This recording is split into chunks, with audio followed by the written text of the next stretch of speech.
Pass the bill. Thank you, sir. Now, discussion on the Telangana Motor Vehicle Taxes Amendment number 2025. Minister for Transports and BC Welfare.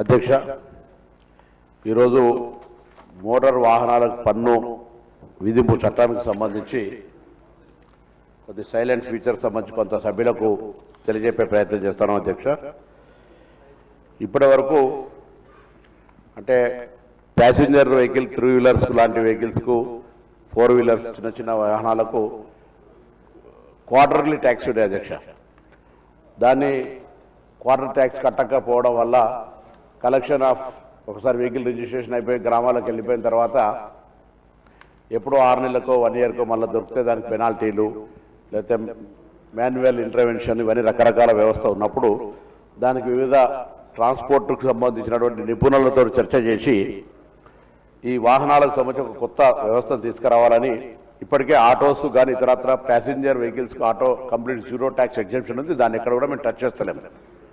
ఎక్కడైతే గూడ్స్కు సంబంధించినటువంటి కొన్ని వాటికి tax quarterly tax ఉందో specifically already cancel వాటికి సంబంధించి ఎక్కడ కూడా ఈ చట్టంలో ఇంప్లిమెంటేషన్ వాటికి టచ్ చేయము. ఎక్కడైతే క్వార్టర్లీ ట్యాక్స్ ఉన్న వాహనాలు ఉన్నాయో ఆ వాహనాలకు సంబంధించి పన్నును లైఫ్ ట్యాక్స్ కింద చేస్తూ దాన్ని 7.5% కింద నిర్ణయం చేసి వేయడం జరుగుతుంది. అధ్యక్ష, అది గౌరవ సభ్యులందరికీ మీ ద్వారా దాన్ని తెలియజెప్పడం. దాంతోపాటుగా 3 సంవత్సరాల కంటే తక్కువ ఉన్నటువంటి వాహనాలకు సంబంధించి లేదా బయట రాష్ట్రం నుంచి వస్తున్నటువంటి వాటికి సంబంధించిన ఇష్యూలో కూడా కొంత విధానాన్ని తీసుకొని దాన్ని ముందుకు పోతా ఉన్నాం అనేటువంటిది. అది ఒక కొత్త మార్పు ద్వారా మాన్యువల్ ఇంటర్వెన్షన్ ప్లస్ టాక్సేషన్ రెగ్యులరైజేషన్కు సంబంధించి ఈజీ మెథడాలజీ టు కన్జ్యూమర్, అంటే ఆ వెహికల్ ఓనర్కు, దాని తర్వాత గవర్నమెంట్కు ఒక కోఆర్డినేషన్ అవుతుంది. లేకపోతే వెహికల్ కొన్న తర్వాత ఇబ్బంది కలుగుతుందనే మాట ఒకటి చెప్తూ, రెండో అంశంగా సుప్రీంకోర్టు తీర్పు ఇచ్చిన దాని ప్రకారంగా సుప్రీంకోర్టు నెంబర్ 2014లో 8వ తారీఖు 11వ నెల 2021 నాడు దీనికి రోడ్ సేఫ్టీకి సంబంధించి కొంత దానికి ప్రయత్నం చేశారు, కానీ ఇక్కడ కూడా దానికి జరగలేదు. అధ్యక్ష, ఈరోజు చూస్తూ ఉన్నాం, నిన్ననే గౌరవ తెలంగాణ డీజీపీ కూడా ఒక ప్రకటన చేసినారు. తెలంగాణలో యాక్సిడెంట్ ద్వారా మరణాల సంఖ్య చాలా పెరిగింది. దేశవ్యాప్తంగా కూడా రోడ్డు మరణాల సంఖ్య ఈవెన్ కరోనా కంటే కూడా ఎక్కువ చనిపోయినటువంటి పరిస్థితి ఉంటుంది. కాబట్టి అది దాని మీద అందరం కూడా చాలా సీరియస్గా తీసుకోవాల్సిన అవసరం ఉంది. నిన్న జనవరి 1 నుంచి జనవరి 31 దాకా రోడ్డు భద్రతా మాసోత్సవాలు చేస్తాను. అధ్యక్ష, నేను సభ ద్వారా మీ ద్వారా అందరి గౌరవ సభ్యులకు కూడా నేను దాని మీద ఒక చిన్న షార్ట్ డిస్కషన్ చేపించి ఎమ్మెల్యేలు అందరూ మాట్లాడితే దాని ఇంపార్టెన్స్ బయటకు వస్తుంది. ఈసారి గవర్నమెంట్ తరఫున కూడా స్పెసిఫిక్గా ఎడ్యుకేషన్ డిపార్ట్మెంట్ ద్వారా కూడా ఇంటర్వెన్షన్ తీసుకొని పిల్లలందరితోటి వాళ్ళ తల్లిదండ్రులతో ఒక అఫిడవిటీ, మేము రోడ్ సేఫ్టీ నిబంధనలు పాటిస్తాం, రోడ్డు భద్రతలో మేము భాగస్వాములం అని చెప్పే విధంగా ఒక కొత్త మోటివేషన్ తీసుకొచ్చే విధంగా రోడ్ సేఫ్టీని అట్మోస్ట్ ప్రయారిటీ చేస్తారు. ఒక ప్రాణాన్ని రక్షించగలిగిన అంతకంటే పెద్ద సాటిస్ఫాక్షన్ ఉండే దాని మీద కొన్ని అవేర్నెస్ క్యాంప్స్ కానీ, అవేర్నెస్ చిల్డ్రన్స్కు మొక్కై వంగంది మానయ్య వంగుతుందా అన్నట్టుగా పిల్లలందరికీ అవేర్నెస్ క్యాంప్స్ ఏర్పాటు చేయడానికి స్కూళ్లలో యూనిసెఫ్ సహకారంతో ఒక అవేర్నెస్ పార్క్స్ ఏర్పాటు చేయడం కానీ ఇవన్నీ చేస్తాను. అధ్యక్ష,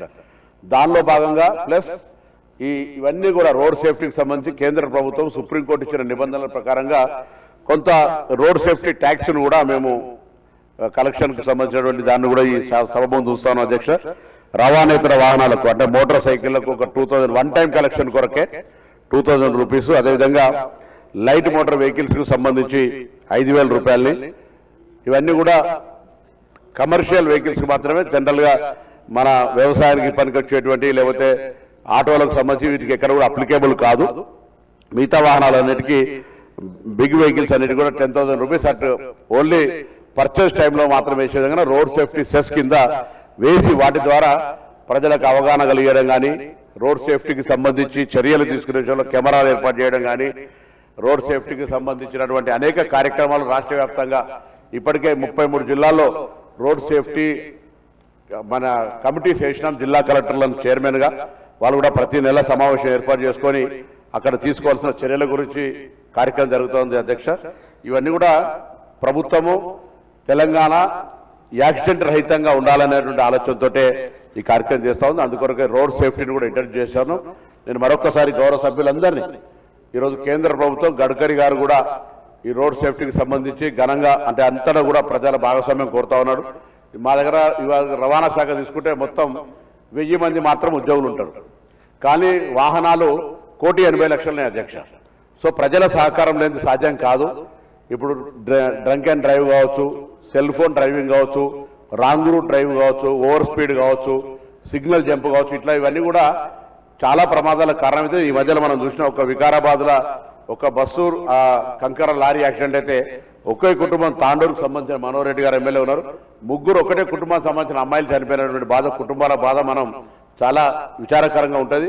చాలా మంది చనిపోవడమే కాక కుటుంబాల్లో యాక్సిడెంట్ అయి అచేతనంగా హాస్పిటళ్లలోనూ ఇంట్లోనూ ఉండి కుటుంబాలకు భారంగా మారిపోయినటువంటి వేల కుటుంబాలు మనం చూస్తా ఉన్నాం. కాబట్టి దానికి కొంత జాగ్రత్తలు, మన నిర్లక్ష్యం వల్ల ఎదుటివాడి ప్రాణం పోయే పరిస్థితి నుంచి కూడా కొంత అవగాహన కల్పించడానికి మొట్టమొదటిసారి మేము మొత్తం తెలంగాణ వ్యాప్తంగా ఉన్నాడు. మేము ఇప్పటికే ఎస్సీ, ఎస్టీ, బీసీ, మైనార్టీ విద్యా సంస్థల పిల్లలతో పాటుగా ఈరోజే principal secretary education, higher education, primary education అందరితో కూడా మాట్లాడినాం. మా ట్రాన్స్పోర్ట్ కమిషనర్, ప్రిన్సిపల్ సెక్రటరీ కూడా మాట్లాడుతూ ఉన్నారు.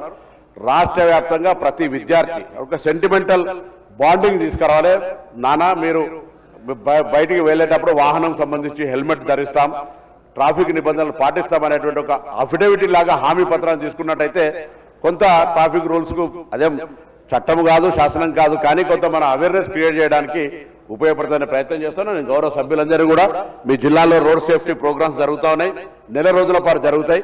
అందరూ కూడా తప్పకుండా పాల్గొనాలి. ప్రజాప్రతినిధులు, అధికారులు, ప్రజలందరూ కూడా రోడ్ సేఫ్టీకి సంబంధించి ఒక ప్రోగ్రాం విజయవంతం చేయాలి. అందుకొరకే ఈ రోడ్ సేఫ్టీ కార్యక్రమాలు, రోడ్ సేఫ్టీకి సంబంధించినటువంటి ప్రికాషనరీ నాట్ ఓన్లీ మాన్యువల్గా ఏదో మనం ప్రకటనలు చేయడమో వాటితో కాకుండా ఎక్కడైతే డేంజరస్ స్పాట్స్ ఉన్నాయో వాటిని కానీ లేదా కెమెరాలు పెట్టడం కానీ ఇటువంటి అన్ని కూడా చెక్ పాయింట్ చేయడానికి కొరకు ఇది కూడా ఇంట్రడ్యూస్ చేస్తున్నామనే మాట మనం చేస్తూ నేను మరొకసారి మీ ద్వారా తెలంగాణ శాసనసభ ద్వారా తెలంగాణ ప్రజలందరినీ ఈ రోడ్డు భద్రత మాసోత్సవాలు, గతంలో వారోత్సవాలు ఉండే అధ్యక్ష, ఇప్పుడు ప్రభుత్వం కేంద్రం మాసోత్సవాలు చేసింది. స్వయంగా గడ్కరీ గారు గౌరవ ముఖ్యమంత్రి గారు లేఖ రాసినారు. ఆ లేఖ అందరికీ కూడా గౌరవ శాసనసభ్యులకు కూడా ఇస్తాం. దయచేసి రోడ్డు భద్రత అనేటువంటిది అందరికీ సంబంధించినటువంటిది, దీనికి రాజకీయాలకు సంబంధం లేదు, ప్రజల ప్రాణాలకు సంబంధించినటువంటి అంశము. రవాణా శాఖ మంత్రిగా నేను మరొక్కసారి మీ ద్వారా గౌరవ శాసనసభ్యులందరికీ ప్రజలు కూడా రోడ్డు భద్రతకు సంబంధించి జాగ్రత్తగా ఉండే విధంగా, ప్రాణాలకు రక్షణ ఉండే విధంగా వ్యవహారం చేయాలని సందర్భంగా మీ ద్వారా నేను కోరుతున్నాను. మహేష్ రెడ్డి గారు.